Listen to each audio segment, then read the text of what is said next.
Lord मेहर नहीं sorry God speaks, और इसमें हम लोग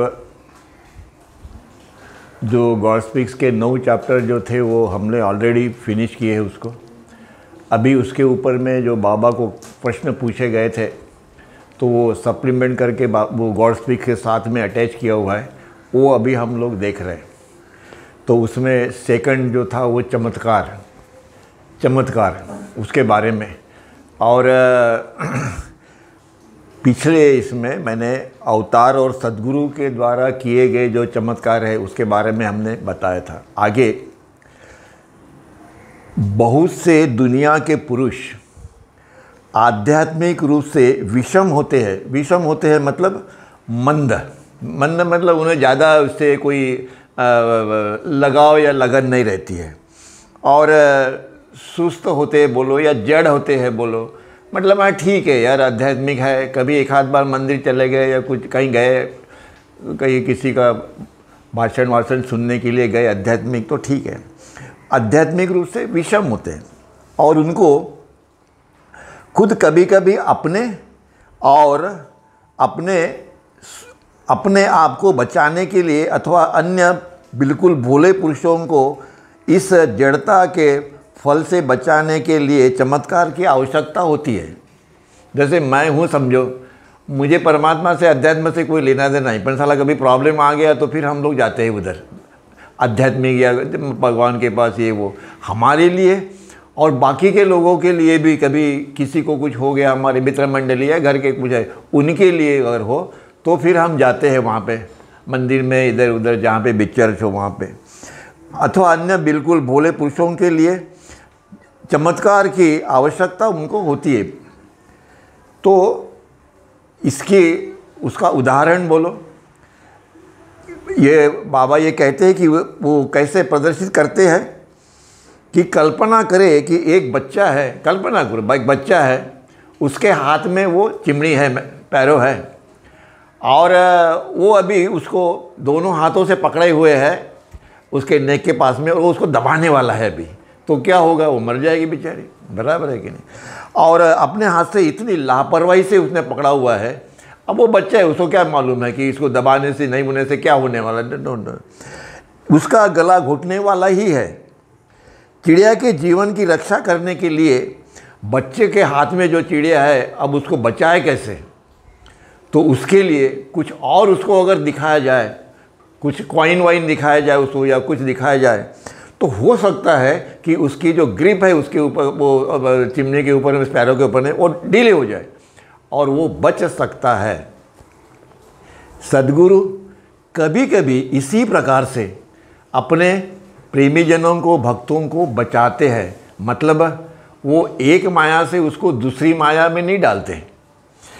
पहली, दूसरी, तीसरी, चौथी में जो है साधु संत ऋषि मुनि महाराज योगी जो है वो क्या करते हैं, एक माया से दूसरी में डाल दिया, चमत्कार तो हो गया, वो भी खुश और ये भी खुश, पर उसके परिणाम क्या हो गए किसी को मालूम नहीं। पर सद्गुरु उसको ऐसा एक खिलौना दे देते हैं कि अपने को लगता है ये चमत्कार है, पर वो नहीं, एक माया से उसको बाहर निकालने का ही कार्य उनका होता है, सद्गुरु का। इसीलिए बच्चे के हाथ से चिड़िया को छीनने का प्रयत्न करना एक अनुचित होगा, क्योंकि उसको ज़बरदस्ती करोगे तो पट के साथ उसको दबा देगा, ख़त्म, वो चिड़िया मर गई। अब आपको तो दोनों को बचाना है, वो जो घटना घटित होने वाली है उसकी वो भी नहीं होनी चाहिए, और बच्चा वो चिड़िया जो है वो जीवन रहनी चाहिए। इसलिए ये एडवाइजेबल नहीं है। फिर क्या एडवाइजेबल है, फिर आगे वो बताते हैं, क्योंकि शायद बच्चा जो उस पैरों को, चिमनी को जो उसने जकड़ के रखा हुआ है, अपने वो जो फंदा जो है, वो फंदे को हो सकता है कि वो फंदे का ग्रिप जो है वो उसके ऊपर में और घट्ट हो जाए और वो मर जाए, हो सकता है, और करके इस प्रकार से उसे मार डालेगा अगर आप ज़बरदस्ती से अगर उसको छीनने जाओगे तो। किंतु यदि उस बच्चे को एक आधा सिक्का देने के लिए यह कह दिया जाए तो वह निश्चित रूप से उस चिमनी के जो पकड़े हुए हैं उस अपने फंदे से वो ढीला कर देंगी और वो जो स्पैरो जो है उसके जान बचेगी, उसको वो मुक्त कर देगी। क्यों? बच्चा है, उसको क्या मालूम, उसको लगा चिमनी से क्या है, ये अच्छा है, ये ले कॉइन लो, अगर मार्केट में जाएंगे बाजू में तो वो अपने को एक चॉकलेट दे देगा। इस प्रकार वह बच्चा अपनी करनी के निपट अज्ञान से चिड़िया का वध करने के रूप में वो होता है, मतलब अज्ञान से, शेयर इग्नोरेंस। चिड़िया का वध करने से वह रुक जाता है, वो शेयर इग्नोरेंस है, उसका अज्ञान है। उसको पकड़ना वो भी अज्ञान है, उसको छोड़ना वो भी अज्ञान है, दोनों अज्ञान है। सद्गुरु के चमत्कार इसी प्रकार की चीज करते हैं कि आध्यात्मिक मूल्यों को निपट अज्ञान से खुद और लोगों को हानि पहुंचने से रोक लेते हैं। सद्गुरु चमत्कार तो करते हैं, पर उस आदमी को माया से बाहर निकालने के लिए। चमत्कार तो हो गया, पर उसका परिणाम क्या हुआ? उसको अज्ञान से दूर करो, अज्ञान से हटाओ इसको। हो सकता है सद्गुरु ने जो चमत्कार किया उसकी इंटेंसिटी, तीव्रता जो है वो ज़्यादा हो, जिससे उसको तकलीफ होती है निकालने के वक्त, पर उसमें उसकी भलाई है। दोनों में फ़र्क ये है कि ये साधु संत ऋषि मुनि महाराज योगी ये जो है वो ठीक है चमत्कार करते हैं, पर वो शक्ति उनकी अपनी नहीं है। सद्गुरु अनंत ज्ञान अनंत शक्ति, सद्गुरु शक्ति बन जाते हैं। फिर से आया, शक्ति बन जाते, वो शक्ति ही है। सद्गुरु मीन्स पावर, फिनिश। उन्होंने कोई उधार नहीं लाई किसी से, पर इनको चमत्कार करने के लिए वह दूसरों से लेनी पड़ती है। इसीलिए चौथे प्लेन के ऊपर में जो चांगदेव महाराज थे, उनकी शक्ति भी उनकी नहीं थी, वो भी बारोड़ थी। क्यों? कि वो खुद शक्तिमय नहीं थे, वो नहीं थे। सद्गुरु ही शक्तिमान होते हैं, शक्तिमान मतलब शक्ति, वो शक्ति ही होते हैं, उनको अलग नहीं किया जा सकता उससे। इसीलिए बाबा ये कहते हैं कि खुद लोगों को हानि पहुंचाने से रोक लेते हैं। जैसे वो बच्चा है, वो बच्चा ने अगर ज़्यादा टाइट कर दिया तो मर जाएगा ना, पर सद्गुरु क्या करते हैं, वो घटना नहीं घटे तो नहीं देते, उसको डाइवर्ट कर देते हैं। इसीलिए यह जो निचली भूमिकाओं के योगी है, निचली भूमिका मतलब पहली दूसरी तीसरी वाले, ये जो भूमिका के योगी दुनिया के लोगों को उनकी आँखों के सामने में एक सोने की चेन जो है वो हिलाकर उनको चकित करते हैं, कहीं से भी निकाल देते हैं जादू में जो भी है, और जिससे उस योगी की शक्तियों से हम लोग आश्चर्यचकित हो जाते हैं। माय गॉड, उन्होंने तो वहाँ बैठे बैठे कहाँ से निकाला वो सोने की चेन जो निकाल दी, वो ऐसे दिखाया उन्होंने हमको, हिला रहे थे वो, जबकि वो पहले नहीं थी। अच्छा ऐसे दिखाएंगे पहले हाथ, और बाद में वो कहाँ से आती है भगवान जाने, वो वहाँ से वो दिखाते, देखो ये देखो और आश्चर्यचकित हो जाते हैं। तो वो अंततः क्रूर माया जाल का त्रास भोगेंगे, मतलब क्रूर माया जाल का वो त्रास भोगेंगे और भोगेंगे, बराबर है। क्योंकि इसी प्रकार की अगर जो कृत्य करता है उसको उसका फल भुगतना पड़ता है। अगर उसने वो दूसरे के भलाई के लिए उसको माया से निकालने के लिए किया होगा तो ओके, पर उसने उसके द्वारा अपना भला किया होगा, अपना प्रेस्टीज बनाया होगा, अपने संस्थान उसने निकाले होंगे, तो वह जो है वह क्रूर भ्रमजाल है, डिसइल्यूजमेंट। और इसीलिए उद्धारक अथवा सद्गुरु, फिर आया सद्गुरु और अवतार क्या करते हैं, दुनिया के लोगों को आँखों के सामने में इस स्वर्ण को हिलाते तो है, वह माया के एक रूप का प्रयोग माया के दूसरे रूप से भी अधिक बंधन में डालने वाले रूपों से अलग घसीटने के लिए करते हैं। माया का एक बंधन है, वो अत्यंत घट्ट है, मतलब उससे वो आदमी का कुछ भला होने वाला नहीं है। तो वो चमत्कार से उन्होंने उसको एक लेसर इसमें कि जिसको ज़्यादा तकलीफ ना हो, उसी प्रकार के चमत्कार करके उसने उस आदमी को बचाया। बंधन में डालने के वालों से अलग घसीटते हैं, क्योंकि बंधन में, माया के बंधन में से उन्हें छुटकारा तो दे दिया उनको, उसको ऐसे नहीं कि उसको तकलीफ नहीं होगी, उसकी जो पीड़ा है, तकलीफ है, जो भी कुछ होगा वो 100% से उन्होंने उसको 1% पे लाके डाल दिया। इसका मतलब ये है। पर जो कुछ भी उसका परिणाम होगा, जो उसने किया होगा कर्म कृत्य, वो तो उसको भुगतने पड़ेगा, वो तो नहीं जाएंगे। और इसीलिए और इस प्रकार उसको, पर उसका उद्देश्य फिर से आया, इस प्रकार से उस आदमी को इस आध्यात्मिक पथ के ऊपर, आध्यात्मिक पथ के ऊपर मतलब ये इनवर्ड जर्नी के ऊपर, आध्यात्मिक पथ के ऊपर में खींचने के लिए ही उन्होंने वह कृत्य किया। सदगुरु ने या अवतार ने, जो भी होंगे, उनके अपने अपने हैं, किसी के छोटे किसी के बड़े हैं, जो उसको सच्चे प्रारब्ध, उसकी जो डेस्टिनी जो है, उस डेस्टिनी तक, उस प्रारब्ध तक उसको पहुंचाने के लिए सदगुरु ने इस प्रकार का कृत्य किया। और अदरवाइज सदगुरु ने जो भी किया होगा अभी तक, सभी सदगुरु इसी प्रकार का कृत्य करते हैं, पर उसको चमत्कार नहीं कहा जाता, क्योंकि वो उनका काम नहीं है। चमत्कार करके तुमको खुश करो, ऐसे कोई काम नहीं उनका। और इसीलिए जिसका प्रारब्ध की ओर ले जाते हैं, मतलब आत्म साक्षात्कार की तरफ जाने का उनका मार्ग जो है वो खुला करना, यह सदगुरु का अपना काम है। अवतार का भी ये काम है। एक दृष्टांत देते हैं बाबा। ये आया किधर से था कि पुरुषों को इस जड़ता से बचाने के लिए, पुरुषों को इस जड़ता से बचाने के लिए यह पहली, दूसरी, तीसरी, चौथी प्लेन वाले जो है वो जो चमत्कार करते हैं, और अवतार जो चमत्कार करते हैं, उसमें उसका उदाहरण दे रहे, उसका महत्व क्या है। आगे में ये कहते हैं, दूसरा दृष्टांत तो वो देते हैं। दृष्टांत जो है कि एक रंगीन दृष्टि वाला आदमी है, जिसकी दृष्टि, मान लो कि उसकी दृष्टि जो है दुनिया के उदाहरण के रूप में उसको नीली दिखाई देती है।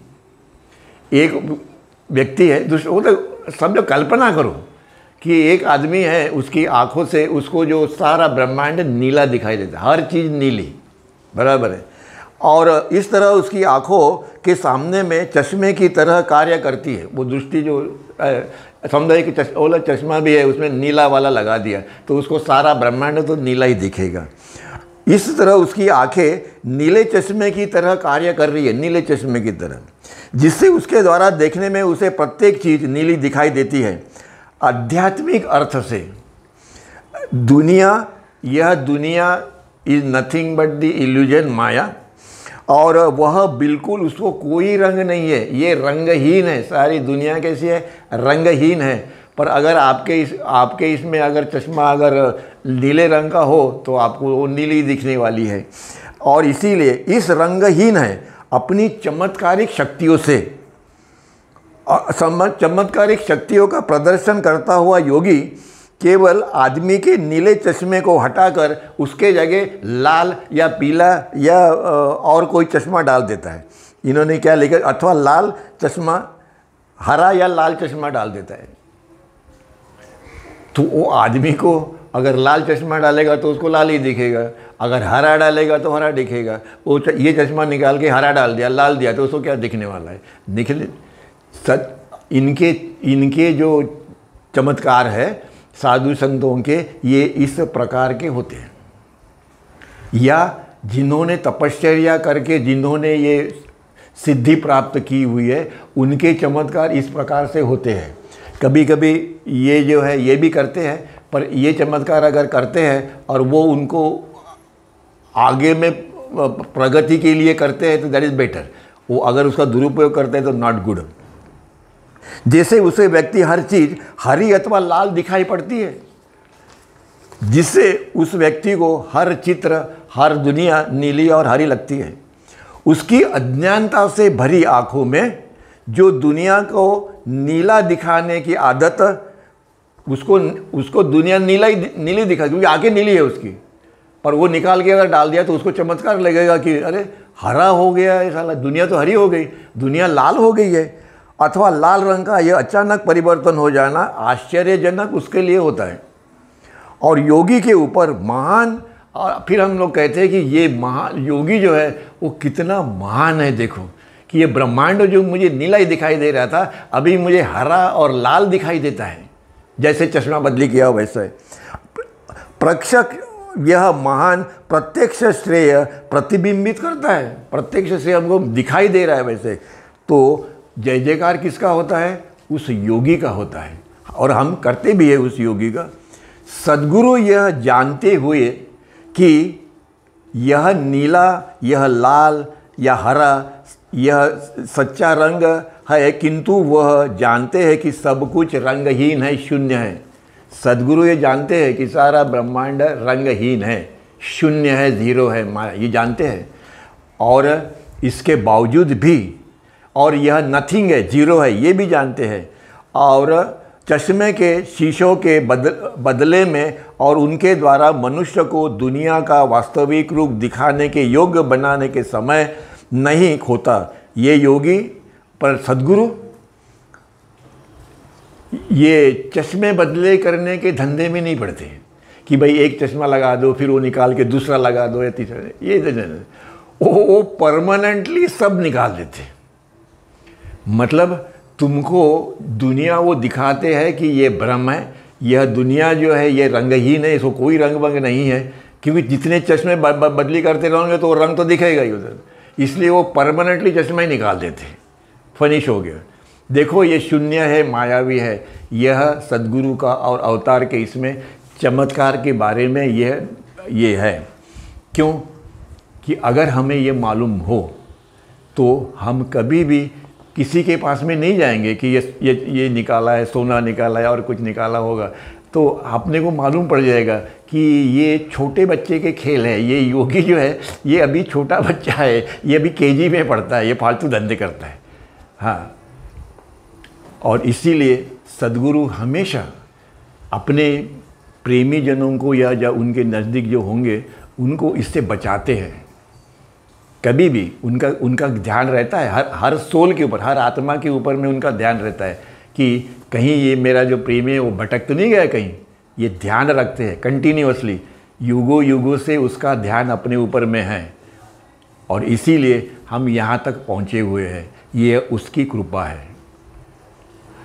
मैंने कितने भी बोला कोई उपयोग नहीं उसका, मुझे वही होगा जो वो चाहता है, वही घटित होगा जो वो चाहता है। मैं जो चाहता हूँ वो कभी नहीं होगा। क्यों? कि अभी उसने हमारा एक गला पकड़ के रखा हुआ है कि हम गड़बड़ नहीं कर सकते। और इसीलिए एक माया के स्थान से ये जो है चमत्कारिक लोग, ये एक माया को छोड़ के दूसरी माया में तुमको डाल देते हैं। इधर से उठाया उधर डाल दिया, बस, और कुछ नहीं करेंगे। लेकिन गुरु ये ऐसे कौन करते जो पूर्णत्व को नहीं पहुँचे हैं, जिनको पूर्णत्व प्राप्त नहीं हुआ है, ऐसे ये लोग काम ये करते हैं, माया के एक स्थान से दूसरे स्थान में कर देते हैं। किंतु सद्गुरु समस्त माया के पर्दे को सदैव के लिए फाड़ देता है। मतलब यह पहली, दूसरी, तीसरी, चौथी, पांचवी और सातवीं, ये जितने भी पर्दे हैं ना, ये सारी पर्दों को सद्गुरु फाड़ के फेंक देता है। और तुम यहाँ जो हो ना जीवात्मा, हम लोग ये पुनर्जन्म वाले, यहाँ से वो यहाँ तुमको लेके जाता है।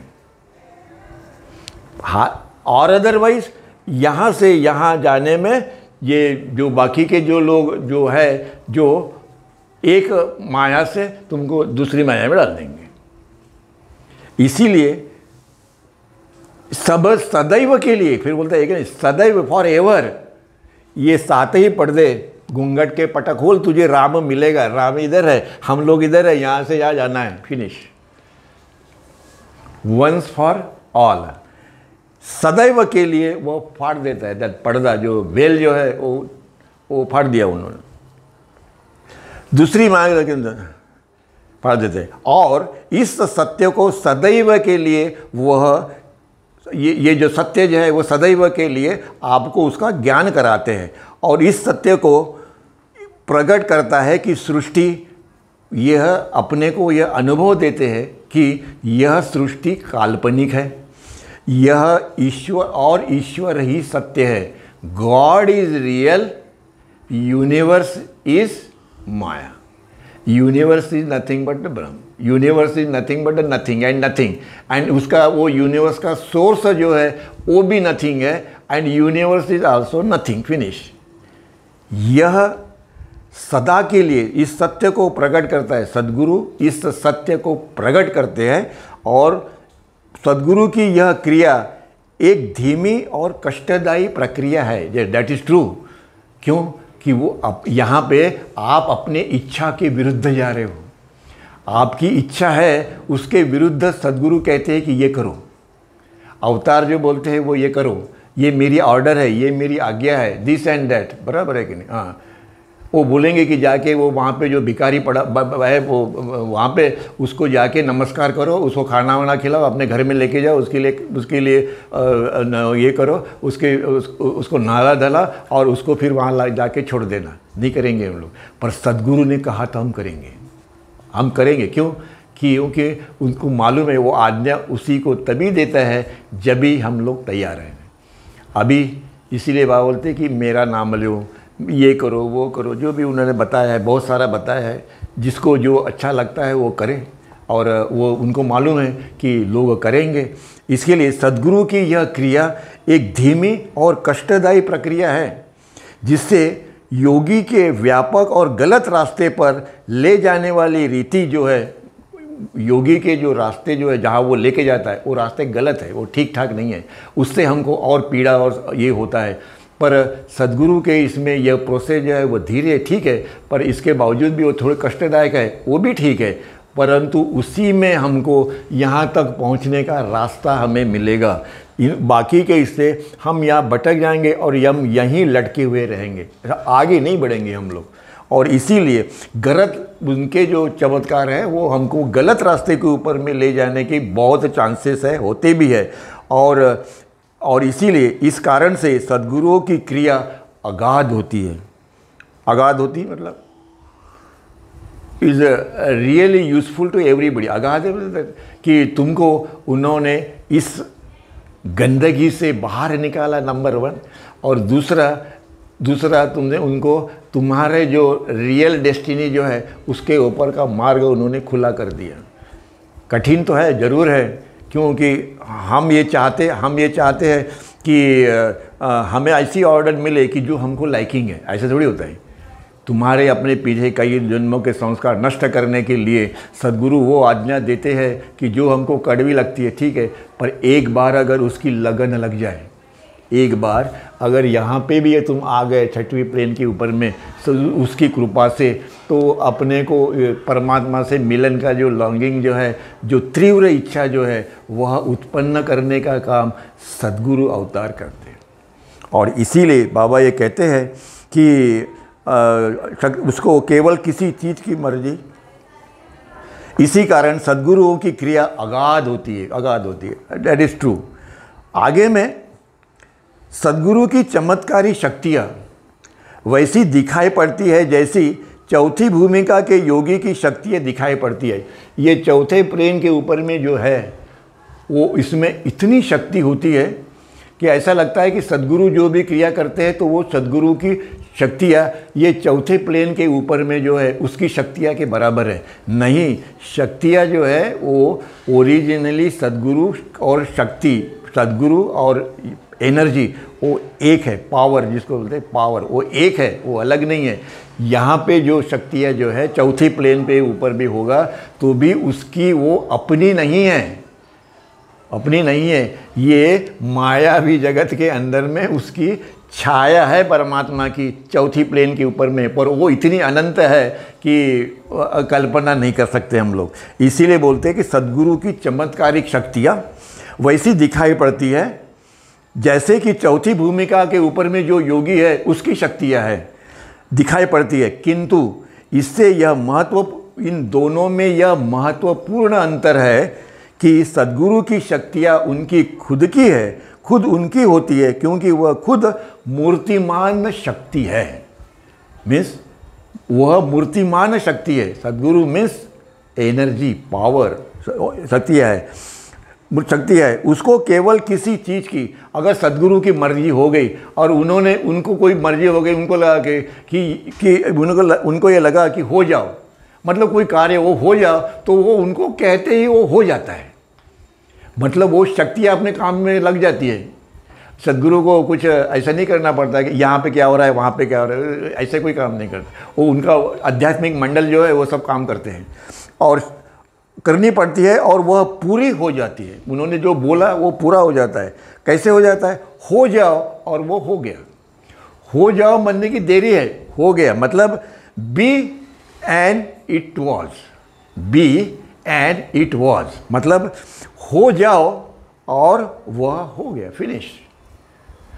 उनको देखना नहीं पड़ता है कि वो हो गया कि नहीं होगा, मुझे रिपोर्ट करो कि वो काम हो गया कि नहीं हो गया, nothing, be and it was finish.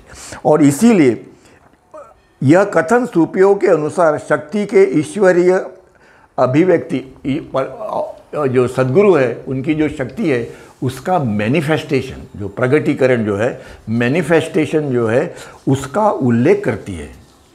कोई भी कार्य जो है सद्गुरु का वो मैनिफेस्ट होता है, उसका परिणाम पूरे जगह के ऊपर में सद्गुरु का अवतारों का पूरे जो इसके ऊपर में होता है।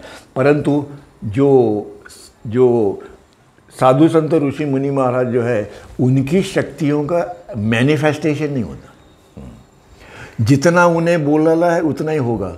परंतु सद्गुरु का एक चमत्कार का परिणाम यूनिवर्स के अंदर में उतने जो सोल की आत्माएं होंगी उस कैटेगरी की, उन सब के ऊपर में होता है, इनका एक ही के ऊपर में होता है।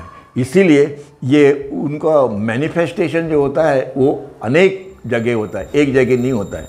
जो भी हो, योगी की शक्तियाँ उसकी निजी शक्तियाँ नहीं होती, निजी खुद की, और उसको चमत्कार करने के लिए बाहरी स्तोत्र से निर्भर रहना पड़ता है। बाहरी स्तोत्र मतलब उसको सद्गुरु या अवतार की जो शक्तियाँ है, परमात्मा की जो शक्तियाँ है वो बारोड करना पड़ता है, वो लेता है। बहुत सारे लोग, मैंने लास्ट टाइम बताया, किसी को अपने ज़मीन में गाड़ लेते हैं, किसी को एक पैर पे खड़े हैं, कोई सिद्धि विद्या प्राप्त करते हैं, वो दैट इज़ बारोड पावर, वो उनकी अपनी नहीं है और उसके ऊपर में वो चमत्कार है, वो सब करते हैं, वो सब आपको लोगों को मालूम है उसके लिए। और इसीलिए वो उनका अपना सोर्स नहीं है उनके पास में शक्ति का। और सद्गुरु की शक्ति यह सहज शक्ति है। सहज मीन्स एट ईज, इसलिए बोला ना, उन्होंने सिर्फ बोला हो जाओ तो हो जाता है। और इसीलिए सद्गुरु की यह सहज शक्तियाँ निरंतर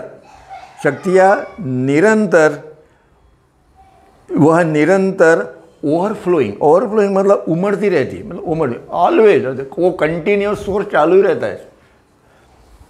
पर बाकी के जो बॉर्डर पावर है उनके वो कंटिन्यूस नहीं रहता है, जब कभी करने का होता भी वो करते हैं उसको। योगी तथा निचली भूमिका के पथिक इन उमड़ती हुई शक्तियों को आधार बनाती है। वो जो शक्तियाँ आती है उस शक्तियों को ये जो दूसरे लोग हैं चमत्कार करने वाले, वो उनको उसको आधार बनाते, उसको एब्सॉर्ब करते हैं शक्तियों को, और फिर उसको यूज़ करते हैं। किसी भी सद्गुरु के समाधि के पास में जाओ, वहाँ पे वो शक्तियाँ होती हैं। आप किसी भी समाधि में गए उनके और आपने कुछ कहा तो सद्गुरु कुछ नहीं देते तुमको, वो जो उनकी शक्तियाँ जो है ना, पावर जो है ना, वो तुम्हारा काम करती है, करने का होगा तो। इसका ये मतलब नहीं है कि वो हमको, वो जो महाराज जो थे उसकी समाधि से हमें ये प्रॉफिट हुआ, वो कुछ नहीं हुआ।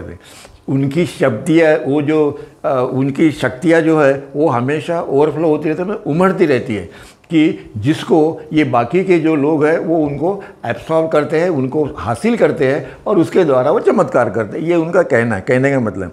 निचली भूमिकाओं के पथिक इन उमड़ती हुई शक्तियों को आधार लेते हुए और उनके द्वारा चमत्कार करते हैं, उनके द्वारा चमत्कार करते हैं। यह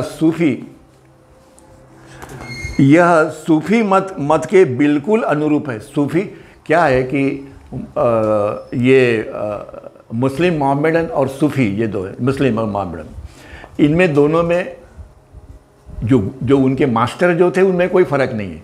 उसके बाद में जो प्रथा जो लोग आए उन्होंने उसको दोनों को अलग कर दिया। इसलिए इनका कहना और उनका कहना क्या है वो डिटेल अभी मैं नेक्स्ट टाइम बताऊंगा, क्योंकि वो अच्छा है, वो समझना चाहिए और आपने को मालूम होना चाहिए कि वो क्या कर रहे हैं मेरे बाबा। सूफी मत के बिल्कुल अनुरूप है। क्या अनुरूप है? वो अपने यहाँ कैसे है, मेहर बाबा उसके ऊपर में क्या बोलते हैं, वो नेक्स्ट अवतार मेहर बाबा की जय, जय बाबा।